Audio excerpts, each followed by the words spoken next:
How to enable hibernation on Windows.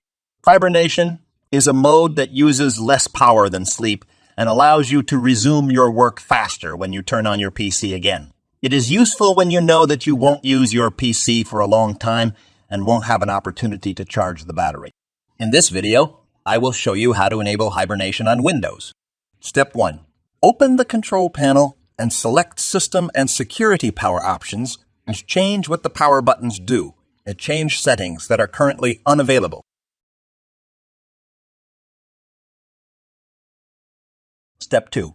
Under Shutdown Settings, select Hibernate and click Save Changes. Step 3.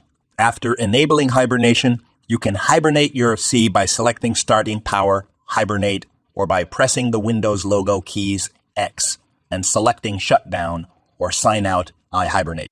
Alternatively, you can set your computer to hibernate after you close the lid or press the power button. That's it. You have successfully enabled hibernation on Windows. I hope this video was helpful for you. If you have any questions or comments, please leave them below.